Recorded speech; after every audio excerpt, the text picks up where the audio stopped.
So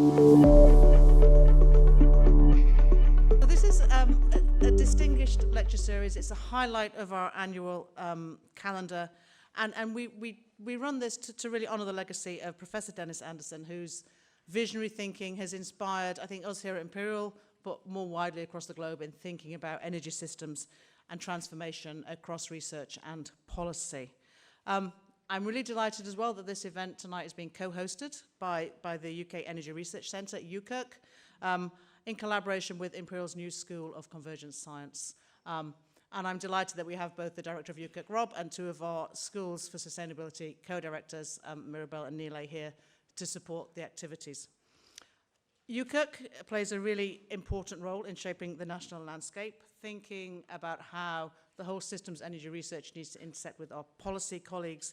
It's a collaboration across all key stakeholders from university, academia, policy, and industry. And it's that kind of integrated thinking that we know that we need if we're going to actually get to the transition and accelerate it. And we're going to be thinking tonight about a key thing about can we go fast enough? Imperial's new strategy was launched last year, Science for Humanity. Within that, there are 9 initiatives, one of which is sustainability. And so sustainability really is at the heart of our core mission. And within that, we've spent quite a lot of time working towards a holistic approach to sustainability. So within that bucket, we think about what we do, what is the kind of research we're working on, what is the kind of education we're delivering, how we do it, what do our operations look like, how do we make sure we can look ourselves in the mirror, actually, we are doing the best that we can to also get our own activities and estate to net zero, and who we partner with, thinking very carefully about getting the right partners that are able to help us deliver the transition, work with us on research, but are actually then also matching our values, matching our principles, and are fully committed. And within that framework, we think, launched the only, for an academic institution, actual index to identify which partners are actually doing the real work to get to net zero. So I'll just mention very briefly the School of Convergent Science.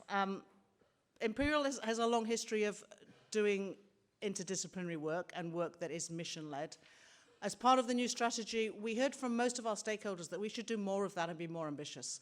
So convergence thinking, this need to really create deeply integrated research teams across all disciplines with multiple stakeholders. Please join us. Multiple stakeholders to create new ways of working, new tools, new models, really to help shape the future that we would all like to live in, a future that is sustainable and healthy and prosperous and safe. So within that, we have got some very key themes that we're working on: human artificial intelligence, security and telecoms and defense, healthcare and technology, and sustainability is a key theme.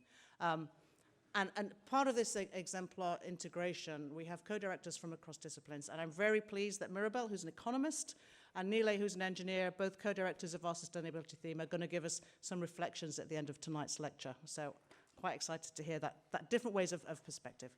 But without further ado, I'm really excited about the lecture. I'm going to hand over to Rob Gross, the director of UKERC, to do some welcome remarks.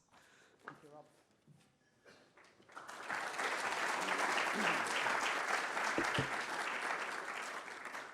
Okay, thank you, Mary. So when we set the Dennis Anderson lecture up, which I think was in about 15 years ago, in 2010 or so, the first speaker that we had was Lord Stern, Nick Stern. And Nick and Dennis had worked together some years previously in the World Bank. And then subsequent to that, Nick invited Dennis to contribute to the Stern Review on the economics of climate change. So those of you with long memories will remember that was a very much a kind of a landmark piece of analysis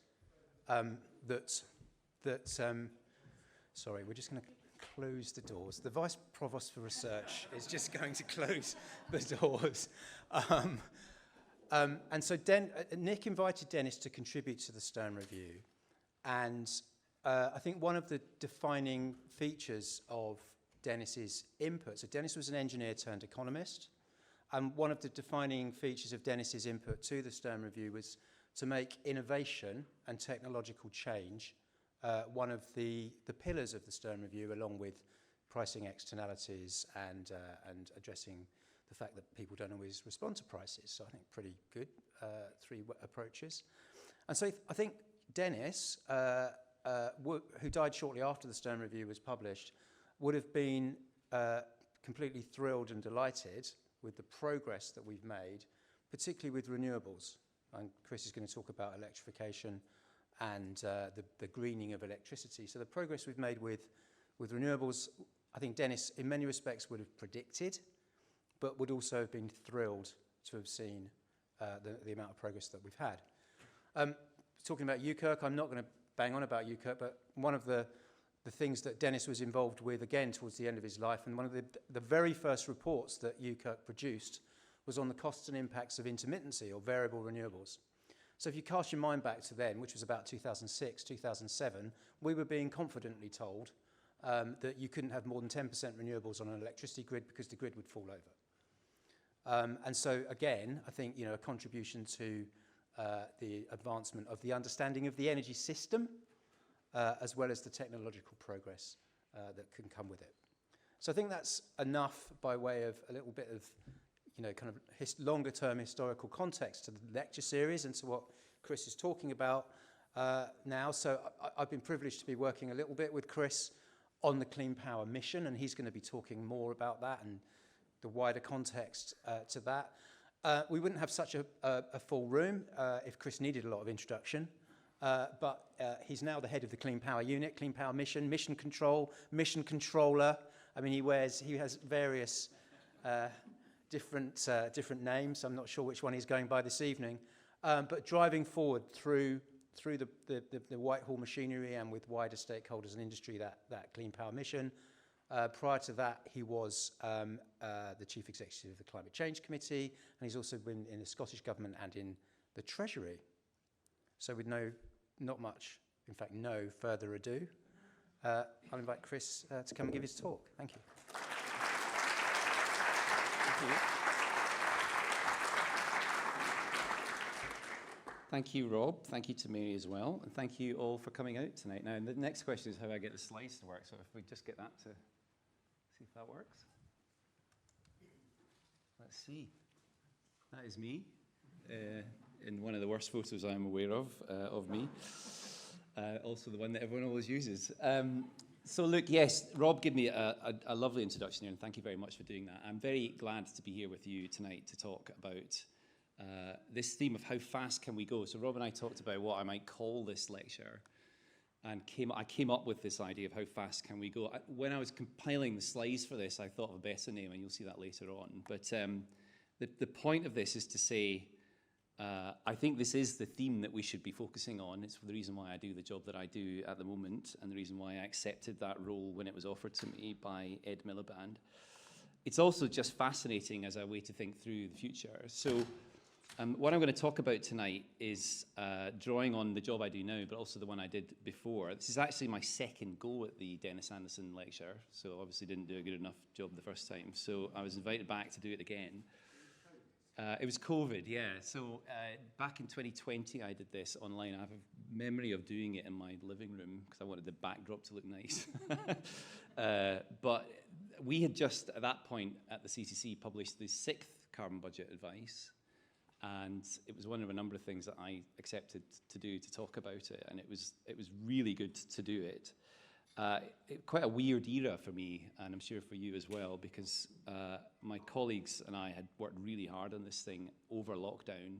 We'd sort of set it up before lockdown and therefore could really get into it. And some of those colleagues are in the room tonight, but we chewed through just an astonishing amount of stuff in the wake of setting the net zero target. We also had a government that was keen to push ambition at that time. I think we have a government that's keen to do that now as well, but the general politics was very different around climate. And what I want to try and do is reflect a bit on that tonight. Not much has changed really on the fundamentals in the 5 years since I gave that lecture, sitting in my living room. But the politics of climate certainly have soured. And I think it's best I acknowledge that at the start. So I want to try and talk about that today a bit as well. And we have questions at the end, maybe that will come up again. There is a general theme tonight of questioning the best way to make rapid progress, hence this title, and especially the best way to take an outlook on that. So the job I did at the CCC was about standing in the future and looking back, and we'll talk a bit about that tonight. The job I do now is much more about standing in the present and looking forward and trying to deal with the situation as we see it today rather than the one we hope we would have. So I want to try and bring those two contrasting views together. But unusually for me, I've got a bit of time to talk tonight, so I'm going to start with the topic that I'm very keen to talk about, which is climate change. And it is very fashionable right now, it seems, to sweep that under the carpet in today's politics, so I'm going to try and lift it out from the carpet if I can. I'll begin by saying that those politicians that wish to not talk about climate will fail. So physics always trumps politics is quite a good way to think about it, and that's where we'll begin tonight. So, climate change, you might remember all that. Many, of course, would like to forget that there is climate change happening and that we need to do something about it, but I'm afraid the changing climate is not going to go away. I think people, that is real people, not the ones that come to lectures like this, are also starting to notice that climate change is happening, and they have questions and they want to see solutions. So I think we should start tonight with a recap of where we are on climate change. I am very sure, before we begin that recap, that the risks of inaction on this are something we will regret if we don't act on them. It worries me that there are increasingly people willing to take a sort of laissez-faire approach to climate change and what is happening. I'm not one of them. So this is the first of many charts, but a very important one, showing us the temperature on this planet versus where we were pre-industry. Nothing modelled on that blue line. This is just observations. There is no doubt, in case there was anyone in the room doubting it, that the climate is warming. There is doubt, though no serious doubt, that we need to tackle the reasons for that and ask questions about what is happening, but no serious doubt about the fact that humans are causing it. And you see that in that red line there. Today, as we talk, probably 1.3, maybe a bit higher even, degrees of warming since we first industrialized. That is linked, of course, to what we're doing with fossil fuels. It is also linked to what is happening with land use and our approach to nature. We are, I think, now in a reckoning phase of what is going on. We shouldn't have to debate this, but it seems that we do periodically, and we're in, I think, one of those periods now. But anyone who follows this will know that there is a near linear relationship between the greenhouse gas concentration and particularly CO2 concentrations that we have in our atmosphere and the temperature on this planet. We've known that for a very long time, but there it is. Sometimes we need to start with charts like this. So the question I want to put to you tonight is, how fast can we go to address this chart and do something about it? And perhaps, how much do we want to mess around to find out? And messing around always does seem appealing, but delay has consequences. This is from the IPCC. I really like this chart. It's from 2021, so it's getting on a bit, but it's still a sort of nicely stylized view of what must be done. And I use it a lot. I used it when I spoke at my daughter's school recently, and everyone understood it. Basically, we want to be as low as possible on the curves that you see here to keep the temperature impacts as low as possible and to keep the climate impacts as minimized as possible. Paris said we should aim below 2 degrees centigrade. We are firmly in this blue zone at the moment, I think, when it comes to the future projections. Too often, I think we just sort of leave it at that. 2 to 4 degrees, that doesn't sound too bad, does it? That's the sort of thing that we can all cope with.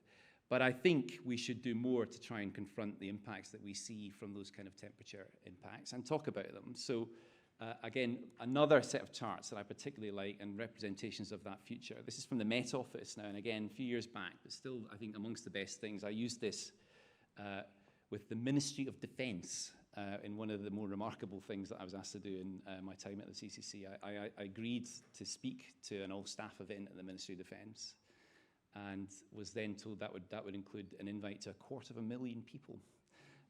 So there's a lot of people in the Ministry of Defence, I found out. And it turns out these charts are the things that many people remembered. So I have often reflected on that because they're very obvious things. This is a very clear visualization of the impacts of a warming planet around the world. This is what we call wet bulb globe temperatures. That is essentially temperature where it's very difficult to survive for any length of time without aircon or some adaptation. So this is extreme heat. This is a 4-degree world and the impacts for drought. This is river flooding. This is wildfires getting close to where we are in the UK, definitely something that we're seeing more and more of already. And when you bring that together, and there are other things that one can look at here, including availability of food stocks, you see multiple severe impacts occurring at similar times in a future world. And this is, of course, a 4-degree world. Those impacts are less at lower temperatures, but they are still very severe.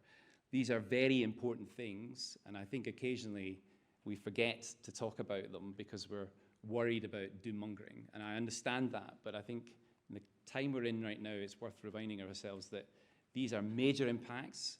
They are happening in parts of the world where we're expecting population growth, and we are going to see impacts that fall out from that, including migration impacts that will be very difficult to manage. And today's politics tells you something about how tricky that could be. So, on to the final section, and just reminding ourselves on where we are in climate. So we come to the kind of reality, I suppose, that we have to reduce emissions. Again, not a surprise, I'm sure, to anyone in this room, but it has to happen fast, or impacts are genuinely catastrophic. So we are already seeing those impacts each year now in this country and in others. And I think the important thing about this chart is happily we're not heading for 4 degrees centigrade. And I wanted to make that point because I want to try and bring optimism to the discussion tonight, having started with the raw stuff on climate.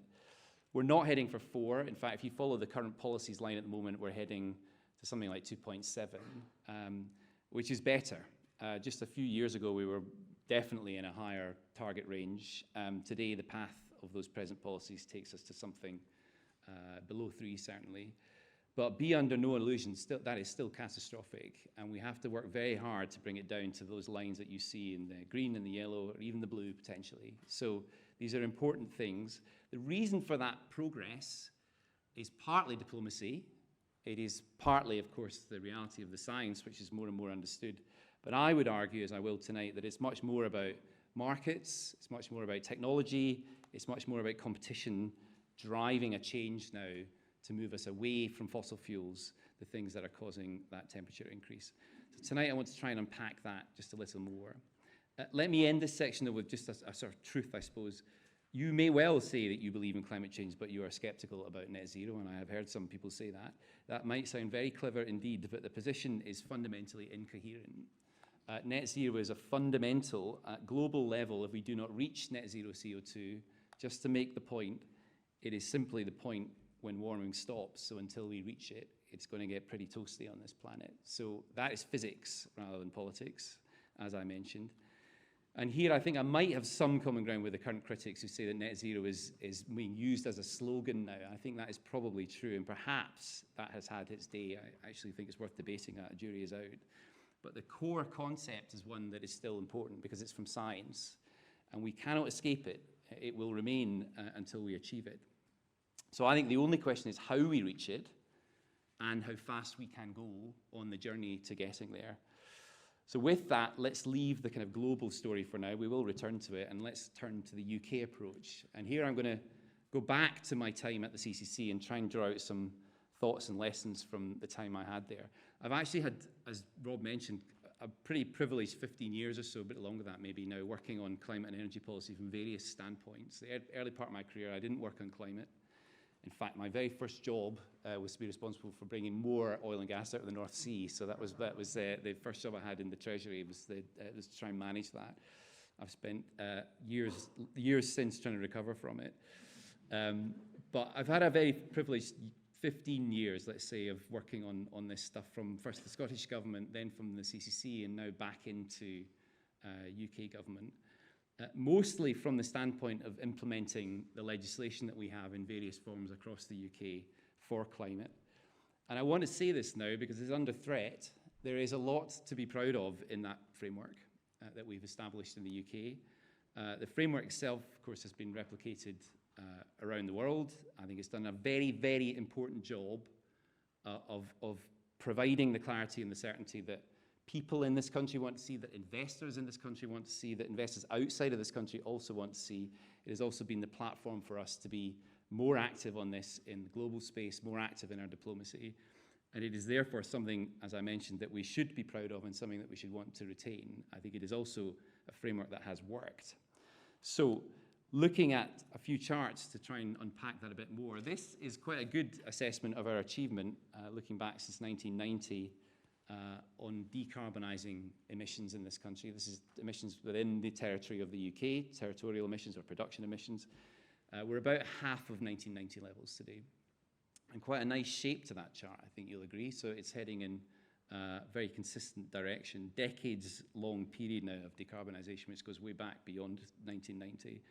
That has largely been achieved in the time frame that you see on this chart without carbon leakage, despite what some say. There is real decarbonisation happening in this country of the territorial emissions that we are responsible for, especially because of the focus that we brought to clean power. And we have much to say on clean power. We'll talk more about that later on tonight. But of course, it's not only that has been happening here, and the story about what we're doing outside of the power sector now becomes more and more important going forward. On that same chart, the purple line, deliberately purple, in homage to my old colleagues in the CCC, is the path that the CCC set recently in their 7th carbon budget under new leadership to 2050. And you can see there the culmination of 17 years now of exceptional talent, exceptional analysis in the CCC on establishing a path ahead for UK emissions to the goal of net zero, based ultimately on, I think, a fundamental, powerful framing of standing in 2050, knowing that the country has hit 2050 and asking questions about how we got there. And that is a very powerful analytical technique. So I want to talk about what that path implies. Here are the carbon budgets, as we call them, on that path. The legal targets that guide action under the Climate Change Act. Each of them is the product of that independent advice from the CCC. Each of them is the product of the government accepting that advice, putting that target into law, deriving a path to those targets. It is a framework that has worked very well indeed. My own contribution, for what it's worth, is the big jump from CB5 to CB6, which is the path that we drew when net zero was established as the goal for 2050, hence the reason for the big drop between the 5th carbon budget and the 6th. I'm very proud of that, but it's of course very difficult to reach, and it is the thing that right now is gripping across government the policymakers who are asking questions about how we can hit it, and that is its point. It is a beautifully elegant framework that we've established in the Climate Change Act. It is born of that simple idea that it would be good, I think, and others thought, if we had independent advice from the perspective of achieving a clear goal by the middle of the century. Time-bound legal targets that facilitate that very powerful analysis I talked about, that basically allow us to ask questions about the path to the goal that is achieved in the CCC's framing at least, and allows things like questions about how that could be achieved in an easier way each time we come to look at it, and things that we wish we might have done sooner had we known about it. It's a very powerful framework that has worked very well for us. And it leads to this, which is very certainly my favourite CCC chart of all, apart from anything else. Look at the colours on it. Very clear view of how the UK can achieve net zero across power, transport, buildings, land use, all the rest of it, everything you see there. All those wedges tapering nicely down to 2050. And that's what I wanted to talk about, first of all. This is what I worked on when I was at the Climate Change Committee. It is balanced, it is plausible, it is internally consistent, it is fantastic work. But the catch, of course, is that we know the reality that we don't follow neat lines in the future. No country does. CCC itself knows that too. That's why they've been doing such good work recently, looking at really important things about the contingency that we might need to hit that 2050 goal and the uncertainty that we might see along the way. As those wedges get narrower, the scope for uncertainty has a bigger impact, essentially, on the future path. And that has led, I think, I certainly felt it when I was at the CCC, to a slightly uncomfortable feeling that the advisor risks sort of morphing into fortune teller. And occasionally I think that has happened. It certainly occasionally happened when I was there. There's a hunger out there to understand what the future might look like. And the CCC's work sort of fills that hunger by providing a clarity about the future that, of course, is only modelled.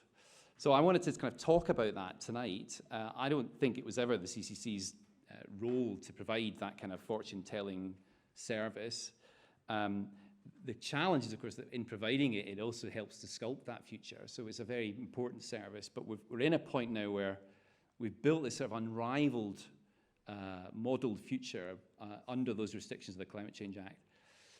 But we have a challenge of understanding how we can get there, understanding that the world isn't perfect like that. And I sort of contrast what I do now in this job with the one I did then, where my outlook now is about trying to embrace that uncertainty that we see in trying to build stuff quickly. An anecdote about this particular chart, when we met our, I'm probably breaking some sort of rule by telling you this story, but when we met our Chinese equivalents, there is an equivalent to the Climate Change Committee in China, rather less independent, I suspect, than the UK's one. But I remember spending 2 days in the basement in Chatham House. And an aside is that Chatham House, of course, famous for its Chatham House rule, but terrible at hosting meetings. So I remember the chair asking, the chair of the Chinese body, I think they're called the commission or the committee. I remember him looking at this chart and said, "Why does it look like that?" And we had lots of back and forth on it, and eventually got to the reason he was asking the question. There's a fundamental point that sits behind this chart, which is essentially that the modelling that the CCC and others do is based on this idea of retiring capital assets when they go kaput and replacing with something clean at that point. And what I was very struck with, sort of teeing up the next part of my talk to you tonight, is that is not the Chinese outlook on this. And they were genuinely confused about why it would be ours. My Chinese friend said something that really struck with me, that it's just not the Chinese way. We replace something when something better is available, I remember him saying to me.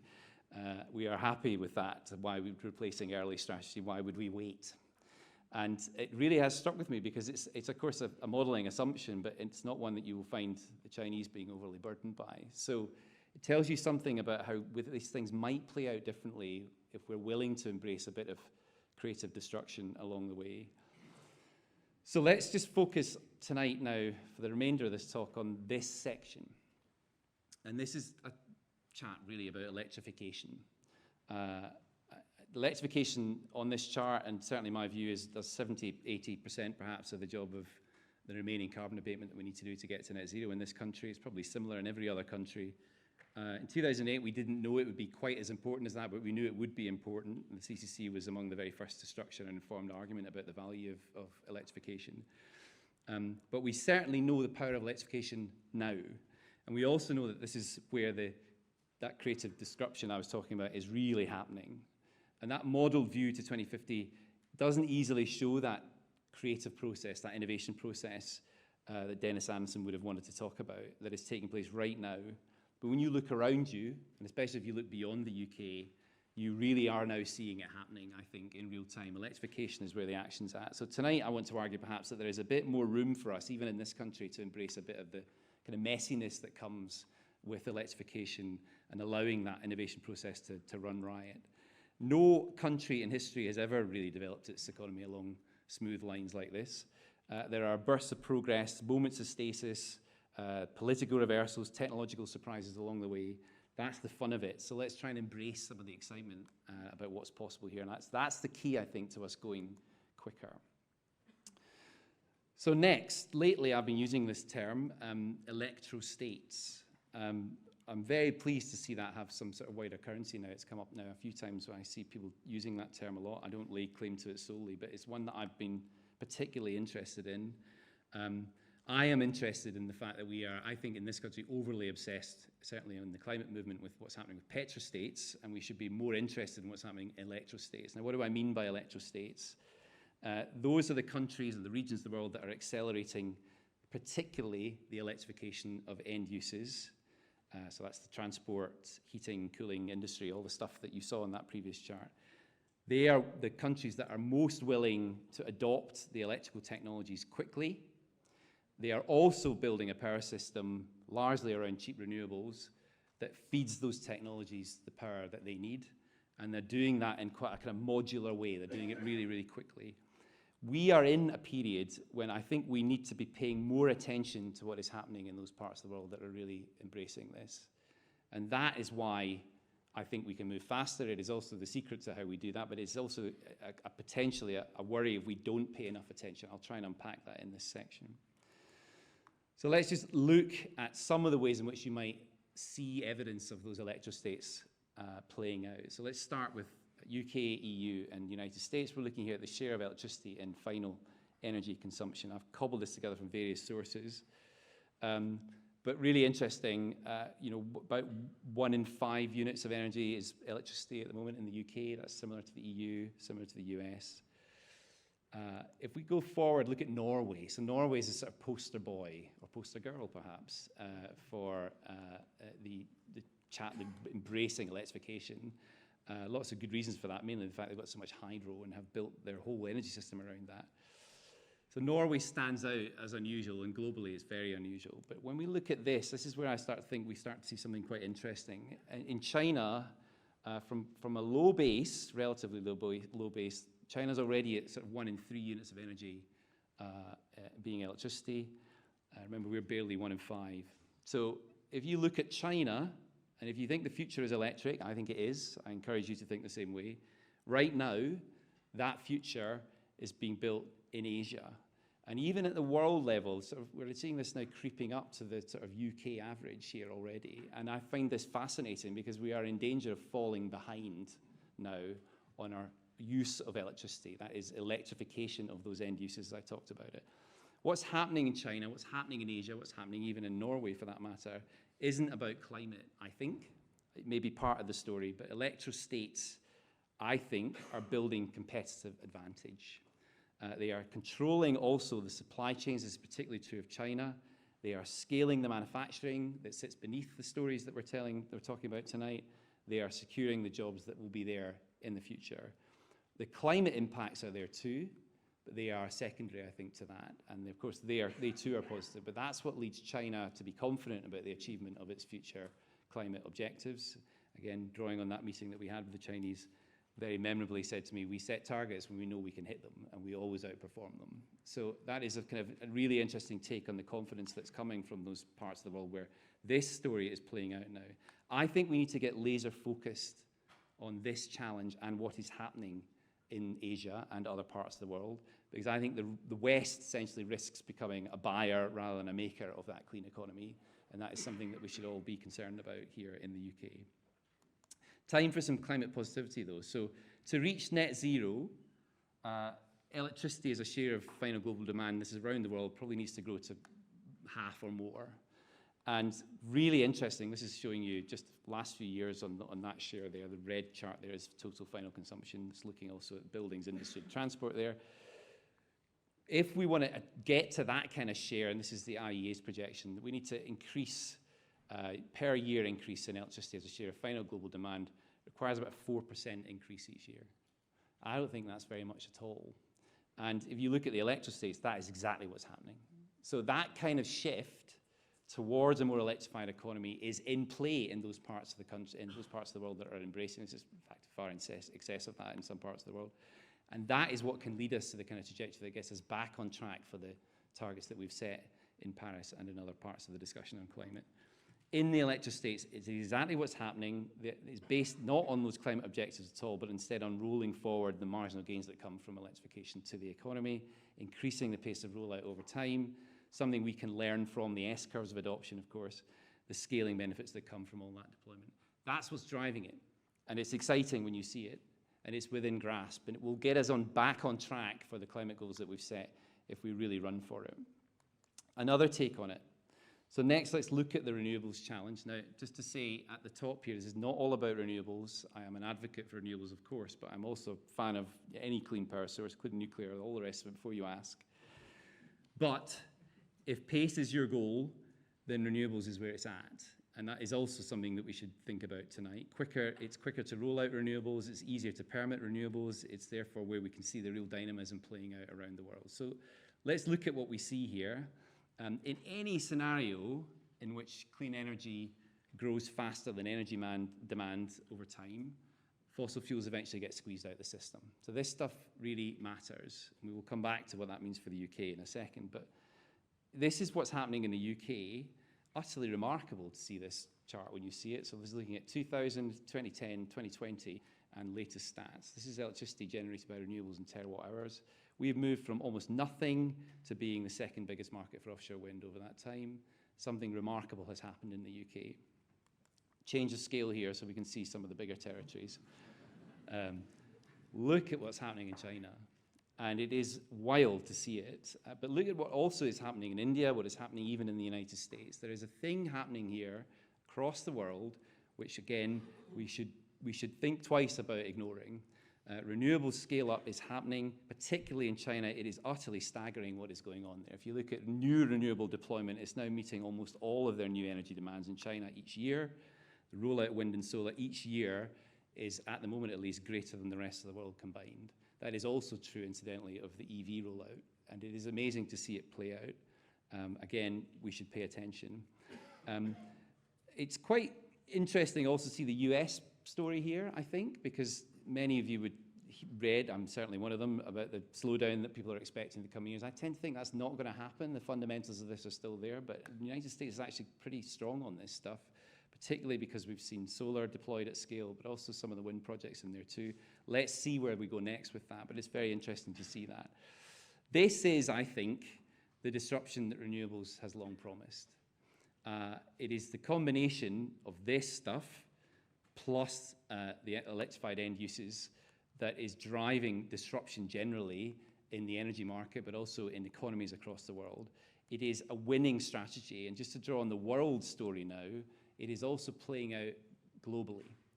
And the idea somehow that we could step off this is, to me, the ultimate fallacy in some of the public discussion of this right now. That this is happening globally right now.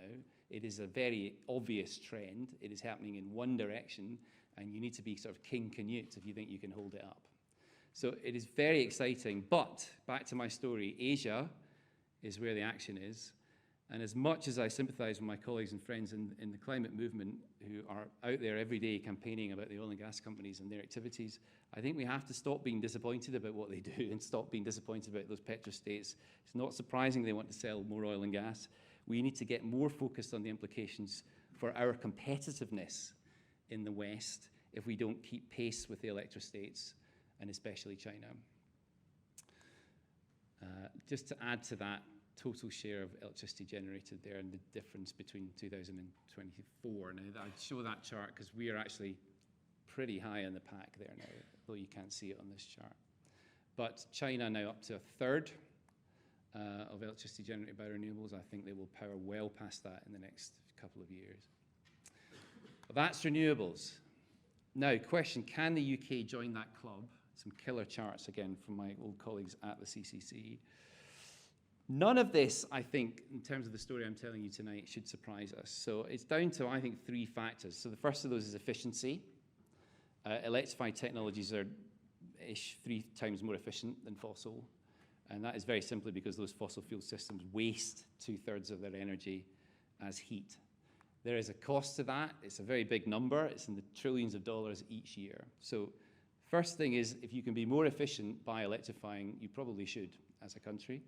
Second thing is learning curves. So we're seeing this playing out. Costs fall roughly 20% with each doubling of deployment. That is a pretty consistent rule. Solar, wind, batteries, EVs, heat pumps even get cheaper the more you build. And we are heading in the right direction in all of that globally. On some of those in this country, we are too slow.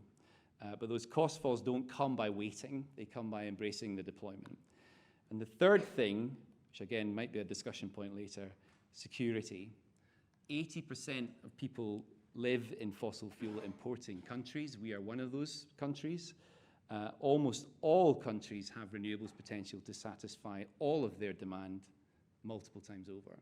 So this is actually a very sensible thing to pursue if you care about energy security, national security. And those countries that are pursuing it, notably China, are doing so for those reasons. So I said these were killer charts from the CCC because they're taking us now to the discussion of what we're doing in the UK on these topics. These are the critical factors that the CCC have set out in the journey that this country needs to take to becoming an electrostate. You can see the progress that's made in the grey section. Hopefully it looks grey to you as well. And then the path that we can expect to follow in the purple after that out to 2050. These look good. But now I want to kind of come to the reality of this. These are 2 further metrics, and these, to me, are the critical ones for our future success. And I want to acknowledge, as the head of the Clean Power Mission for the UK government, that I think if we don't tackle these, we will fail. So this is going to be a critical thing for us. The cost to the consumer, be that the commercial consumer or the household, is absolutely and rightly the political discussion of the moment, and that is not going to go away until we can tackle it. I think it's very important, though, in the discussion that is playing out at the moment about bills, that we get to, as the CCC are hinting at here, something that drives people towards electrified technologies. That is driving the ratio, as CCC rightly call it, between gas and electricity towards electricity being something that people want and businesses want to use and consume. And I think we have some tools in our box to do that. All right, let's now talk about clean power. And just to say, I've done this job now for close to 18 months. I had not intended to do this job. I'd gone off to do something else after I left CCC at the Carbon Trust, and Ed asked me to do it, and I accepted solely because Ed himself was so committed. And he continues to be committed. I saw him today, and that is entirely still the thing he wishes to talk about. It's exciting to have in government someone like Ed, who has come back with such a clear view of what he wants to do in a job that he used to do. Pretty unusual to see that. I'm not sure there is another example, actually, of a returning Secretary of State who had chosen that brief. And I think it's because he feels he has unfinished business. But it's exciting, and I think we are doing something that is genuinely going to move the dial on this. My regret is that there aren't more people out there telling the positive stories. I think I need to be one of the people that comes out and talks about how good things are going to be when we start to move on this.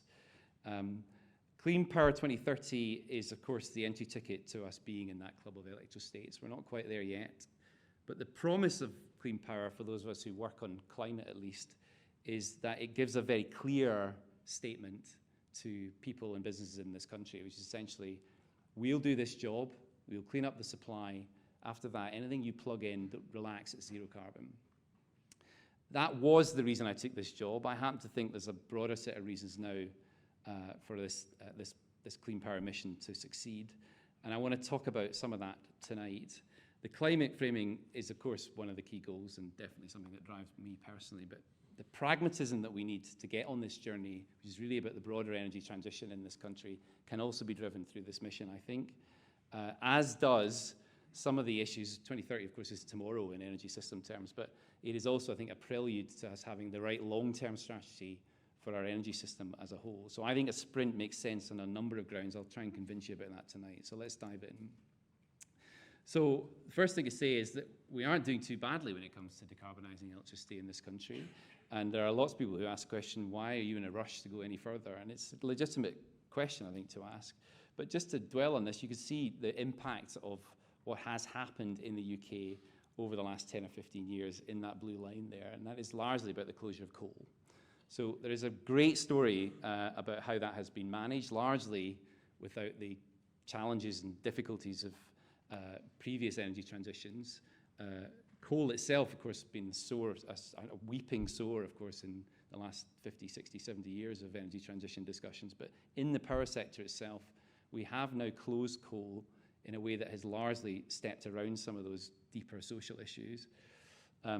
But why the rush? Well, let's just go a bit deeper on that. And another lovely chart for those of you who like colours, and I do. This is the story of the last 20 years and what's happened beneath that. So this glorious riot of colour here with dark grey coal at the bottom there disappearing off the system last year with the closure of the final coal plant in Nottingham. You can also see the narrowing of the orange wedge, which is nuclear, and the growth of the green bit, which is wind. And that is, of course, the story that we want to see play out into the future. This final chart looking at the composure, the makeup of electricity generation in the UK, this is from last year. This is how we generated power in 2024. Still some provisional stats, but these are largely the stats that you will see published shortly. And note the 30% from gas. So I kind of want to make the point, first of all, just to raise it, because I'm sure you've spotted it, that we have an outsized role for gas in this country that's driving all sorts of pain, of course, in a world where gas prices have rocketed. But my view coming into this role is that if you want to go faster in finishing the job in the power sector, you've also got to be pragmatic about gas. We need to accept that it's going to be there probably into the 2040s. unabated. The challenge for us isn't to try and remove it at vast expense from the energy system today. It's to use it in the right way so that we're making best possible use of that fossil fuel.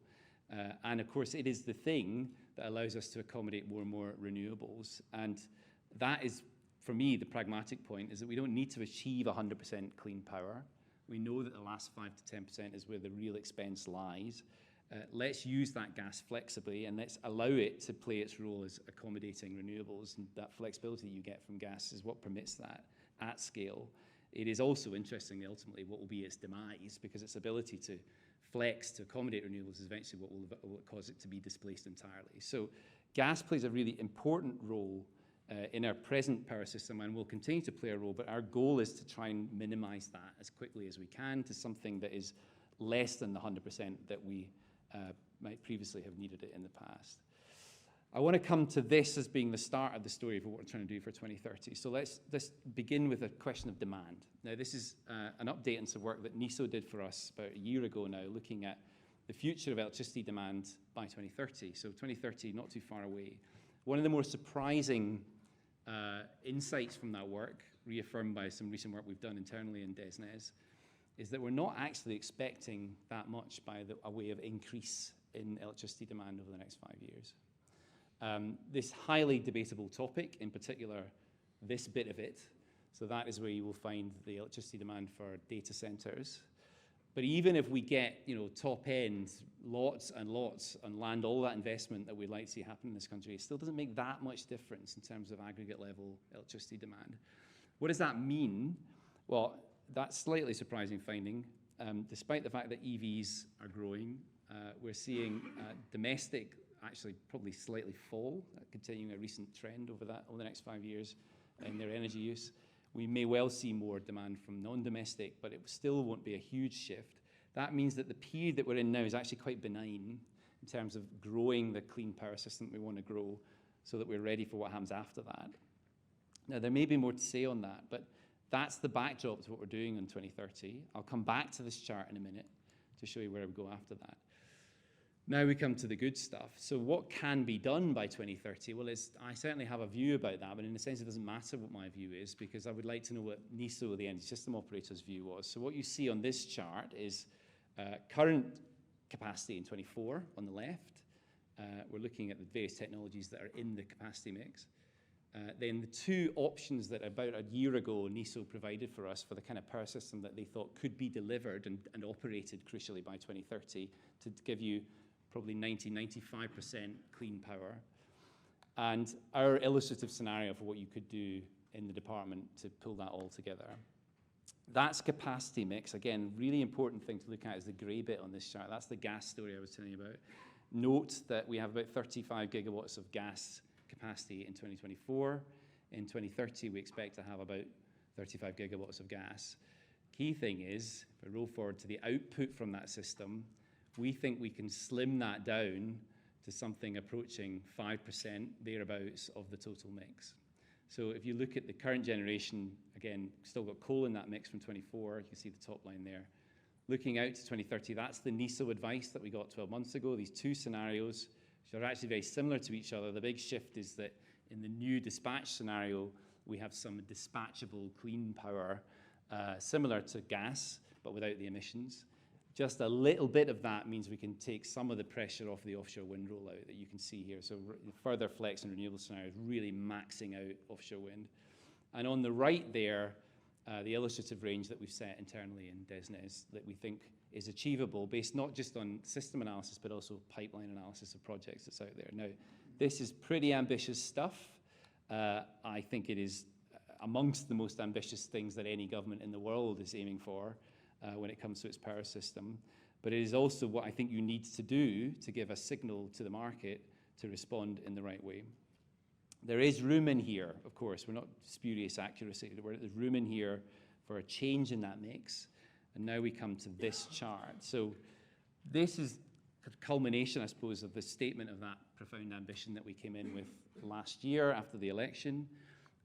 Might be a dull chart to you, but it's a very exciting one to me. So if you look at this, again, current installed capacity on the left. On the right, we have the DESNZ Clean Power Capacity Range, which trips off the tongue, doesn't it? And it's, but that is where you will find the ambition. So a genuinely ambitious set of technology ranges. We use the word range very carefully here. We have set out, based on the analysis I showed you in the final slide, an assessment of what we think is possible across each of these technologies. And we have aimed right at the top of the ambition for each of those technologies with that range that you see there. Now, there is some scope to play with the ranges there to get the right outcome by 2030, but that is a profound, as I mentioned before, a statement of ambition.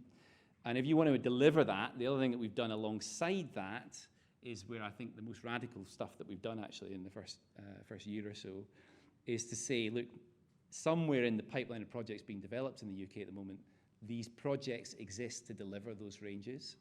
If you want to deliver them quickly, what you need to do is reorder the connection queue. So get the projects that are most strategically aligned with that to the front of the queue. That means that we need to turn those national goals into regional goals and give NISO the power and the tools to then do the reordering of that connection queue. Now that is happening right now. That is, I mentioned radical. It is incredibly radical to do what we are doing. We've had to take some legislative power to make that possible. But that is, at the end of this calendar year, what is going to put at the front of the queue those projects that are strategically aligned. Those are projects currently being developed to deliver those outcomes. And that is what's different, frankly, with what would have happened in previous governments when goals were set with no clear path to delivering them. Behind that, and I want to just give credit to NISO for the amount of work they're doing. They're processing an absolutely mammoth task right now, and some of you who follow this will know they've had difficulties over the summer in doing that processing. Thousands of connection offers up and down the country to make that possible. That story of progress is probably not commonly known outside of this room, but it's one that I think we will be talking about more because it's going to be, this is basically the way in which we will go faster on this journey from about the turn of the year. Obviously, the coming auction, the allocation rounds we do every year, AR7, is particularly critical for us. We've put in play a set of design changes for that auction to try and facilitate some of this, particularly for offshore wind. And the reason we're focused on offshore wind is partly because it gives you that volume of output, which is pretty unrivaled in terms of renewables in this country, but mainly because if you care about 2030, as we do, we only really have this auction, AR7, and the one after it to try and make a difference, because after that we'll run out of road on 2030. Now there's more auctions to come, and we do care about what happens after 2032, but the things that we've done have been about trying to maximize our chance of success. So the period we're entering now is tremendously exciting for me and those of us who've worked on this, because we're going to find out, in a sense, what we've done, whether it worked and how it worked and what kind of outcome we get at that. And after that, we will certainly have to recalibrate. But at the moment, we're in the kind of, let's cross our fingers and hope that it all works. And it's quite exciting to do that. It's not often you get the chance to do that. It's something as important as this. Standing here today, almost a year and a half into this thing, I can say credibly that those ranges are still broadly in play. Some of them are harder to achieve than others. I think that's also fair to say. Some of them we think we can actually go higher than the ranges that you see there, which is amazing to say. That will have to be properly supported, but that gives us some wriggle room to play with. The fun of it is going to be finding out how this plays out over the coming months. So very exciting, and so far, very focused on the generation side. But that criticism that we've only focused on the generation side is one that really stings for me, because of course there's a deeper story playing out that goes beyond just generation. I do not think that we've over-indexed on the generation side. The fact is that we had to get going on that bit of it because we wanted to make sure that that was all in play for the 2030 mix and into the 2030s. But if new generation was all we cared about, I think we could all agree that would be a mistake. It would be a very expensive system if we created lots of generation without any place for that to go. So let's now come to the wider view of CP 2030 and back to the chart as promised. Earlier, I showed you projections for electricity demand to 2030. You can see those here. Now let's look at where we get to by 2050. And that's the critical thing. This is the picture for 2050. We expect, as do CCC and other forecasters, a huge increase in demand for electricity in this country. That is what will drive that story that we started this discussion about. It will be driven, of course, by the electrification of the real economy, and it does not receive enough attention from those critics of what we're doing that is coming down the pipe. When it comes is probably more debatable. If I'm right on the disruption that we're seeing in Asia coming to this country, then we might expect that increase in electricity demand is going to happen more quickly than expected. Certainly most of it, possibly even in the next decade. So a different framing of what we're doing with 2030 clean power is that we're getting prepped for that. We are getting ahead of that by building now so that we don't face the task of having to meet that extra demand by building more gas, because that is the one thing we know we could build quickly, but which would of course then increase our import dependency still further. So when you put it that way, and I deliberately do tonight, the sprint to 2030 is not some sort of reckless Ed Miliband craziness. It is actually quite a prudent thing for us to be doing in terms of our energy system planning. But we absolutely must get beyond just focusing on new generation, as I mentioned before. And this is not, in terms of what we're doing in the clean power story, just some passive attempt to get some big numbers for renewables published. Dennis Anderson, if he was looking at that, I think would recognize a system problem here. A system integration challenge, let's put it that way. And I think that's the right way to look at it, and we're quite good at those when we get focused. So let's just quickly look at what must be done alongside generation to make a success of this. First is grid, and I thought carefully about how to show you that. We've talked already about the radical stuff that we're doing on connections reform. That's a sort of prerequisite for us to get the right things on the system. But the other big thing that we must do, equally important, is build grid, and especially transmission. And this is quite a nice chart because it shows you historic transmission build and the change in the trend that we need to see if you want to hit where we need to be by 2030. And I think first thing to say is what we're doing as a country right now is focused exactly on achieving that. Where are we to fall short? I don't think we'll fall short by very much, but this is hard stuff. That said, when you look at the change in the angle of the red bit of this chart, it's not that much. And I sort of take heart from that we're already building more transmission. We just need to go a bit faster. I think it's worth framing it this way. This is a national mission.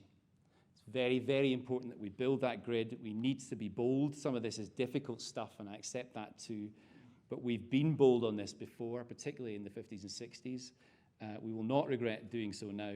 It's what facilitates essentially turning the grid inside out, as I sometimes call it, and moving us firmly from the old world of a grid that was planned around coal to one that is planned around bringing the power from our seas and our hills and our fields in this country and to those places that need it. So this is fundamental stuff.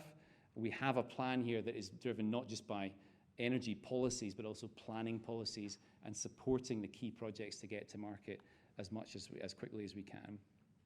Interestingly, if we don't succeed, and if we build the generation ahead of that, then of course we have a different problem, which is constraint costs.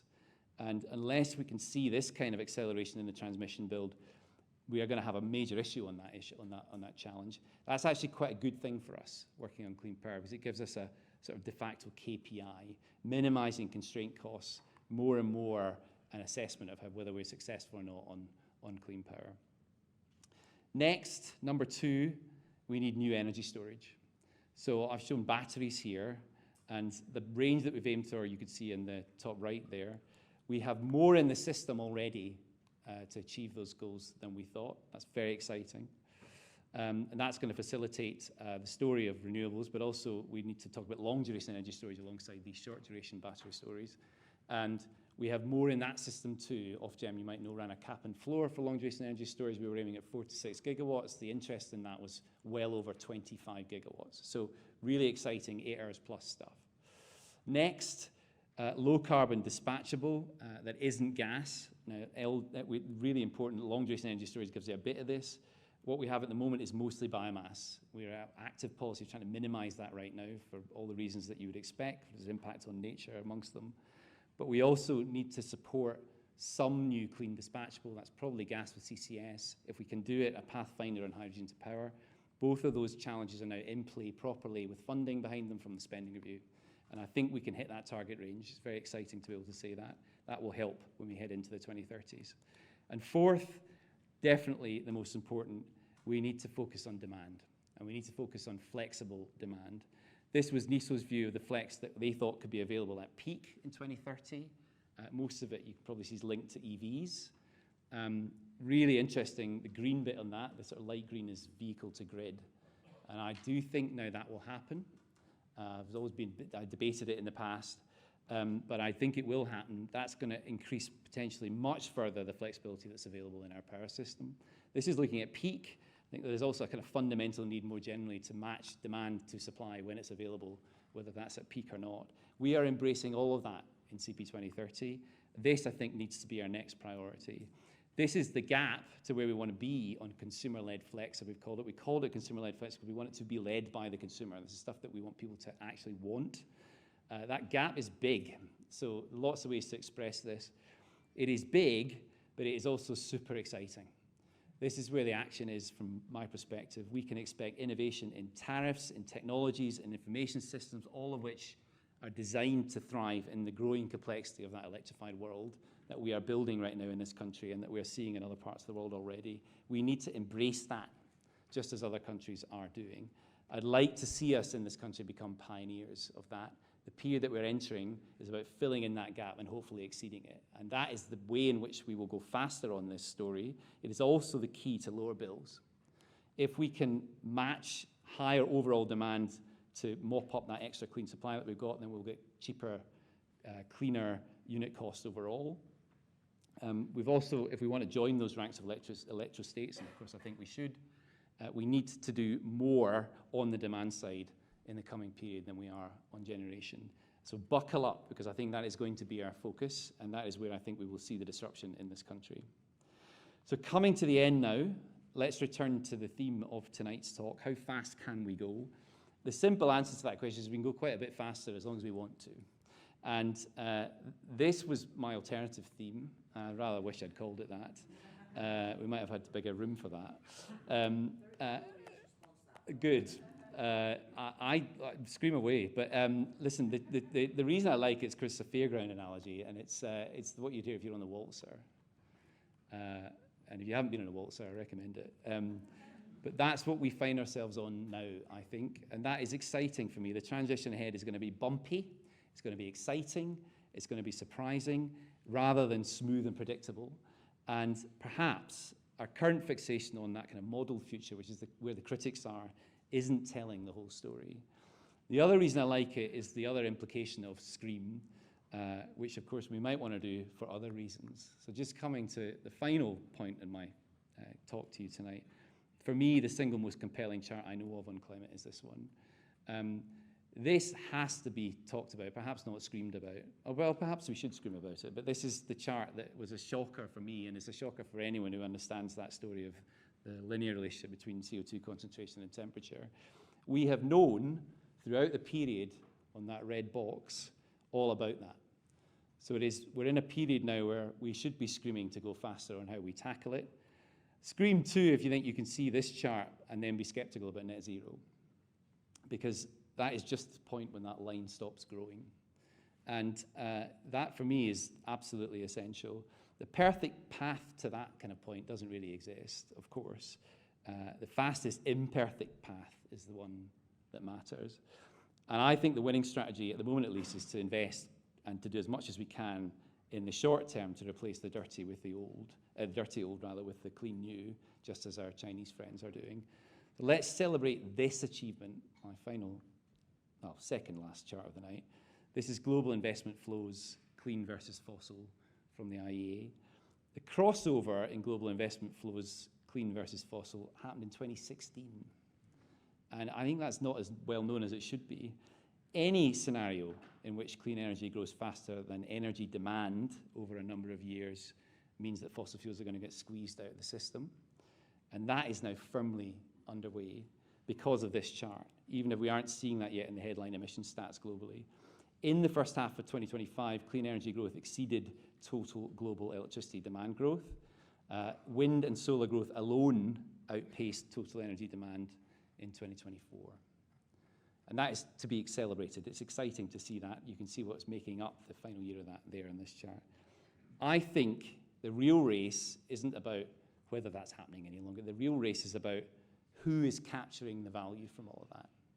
And I would liken this country to be a place where we do capture that value. And that's partly what we're trying to do with the Clean Power Mission. We've got this really strong starting point because of the rollout of renewables and our success there. But we must move more quickly on using that electricity and electrifying the main economy to be successful on this. But finally, and back to my favourite chart, because I like it best, I wanted to just end with a word of support from my colleagues and my friends at the CCC. It's a lonely job at the CCC at the best of times, but it is particularly lonely in the present politics. There's a sort of subtext to my talk tonight that the sort of modelled pathways that are being produced to net zero should really only be considered as a guide only. I think the CCC would agree with me on that. We already know how to electrify huge swathes of the economy at low cost, so I'm sort of saying, I suppose, let's get on with that and let the messy transition play out in as many surprising and delightful ways as we can. But I am not saying we should abandon the climate framework that we have in this country. I think it is very important that we have it. Although we know all those things, the value of the climate framework is not, of course, that it predicts the future. It was never intended to do that. It is to point to those areas where we don't have the answers. You can see them on this chart. Some of the critical technologies and system components just aren't there yet. It is the job of the CCC and other forecasters to point that out. I'm grateful that we have a climate change framework that requires that to be pointed out. How fast can we go? We can go very, very fast for about 90% of it. But we still have the 10% that sits at the end of that. And I want to sort of, let's hear it, I suppose, for the analysts and the thinkers, some of them in the room right now that are pointing that out. Some of the most difficult technologies must still be developed to get us to net zero. There is the rollout of those technologies also to think about. And some things just take time, notably growing things in nature. We have to think about those things, and it is essential that we innovate around those things too. And we must, therefore, confront some of the tougher challenges that you can see on this chart, notably things like greenhouse gas removals, carbon capture, and what we do about restoring nature. There is no right answer to any of this, but I think if Dennis Anderson were here, he would have said, think about the system. Focus on innovation and the challenges that brings. They're all there in this very lovely chart. I think we just need to expect some nice surprises along the way as we achieve it. Thank you very much. So many things struck us, I think, tonight. I'll start by saying, from an economist's point of view, the genius behind the CCC and CP30 is that it provides a clear signal and certainty. And in the world we see today, we know that markets and the economy don't like uncertainty, and they like not fortune-telling, but they like the certainty of where we're going and the policy that can be expected, both in terms of the science, the economic behavior, markets, and policy. And that is what leads to clean investment. And I don't know if you followed, but the Economics Nobel Prize announced this week is all about how innovation and creative destruction leads to growth. Actually, Philippe Aghion loves having lunch here at Imperial. Well, he had a few times. And it's clear that by combining this understanding of economics, social forces, but also the innovation into engineering solutions and others, and this convergence of sciences and disciplines is what's needed to reach these ambitious and very positive targets. So, Nilay. Great, thank you. So, I'm quite an impatient person, so when I saw the title of the lecture, How Fast Can We Go, I was really looking forward to it. I wasn't disappointed. And Chris, you covered an enormous amount of ground and enormous complexity, but cut through it. I think you found it important to remind us about the danger of drift and, you know, where we are today and where we'll go without action. You also were able to articulate this issue that sometimes people don't understand very well, which is the difference between prediction and choice, and the fact that those projections involve choices, some straightforward, some perhaps somewhat difficult. And there you brought a systems approach to bear. So you reminded us again that when we look at emissions, often what we're seeing there are the flows, and we mustn't forget the stocks in the atmosphere. And that is the reason why we do need at some point to get to net zero, and actually most likely to go net negative. And so it's not really a question of whether, but when, and when there's some things that we should be doing very quickly, as was pointed out. Particularly interesting, I think, was this topic around electrification, and you unpick the supply and demand sides, and of course the need for the right technology choices, the right infrastructure choices, the right policy choices, and the economic framing. And then I think one of the other challenges people have struggled with is the idea that you can do strategic planning and analysis, but then decisions are made very much bottom up by individual investments being taken. And again, I think you explained how you can mesh those with the example of the connections queue. And instead of taking a first-time approach, you have this strategic approach, and I think that's going to make an enormous difference. I think most exciting for me was really the point that came across all the way through, which is people often feel overwhelmed, and actually you demonstrated that it's actually not that daunting after all. It's actually something that is achievable, and probably the most important thing is to have an action orientation rather than trying to analyze everything to the nth degree. So I'd like you all to join me once again just to give Chris a round of thanks.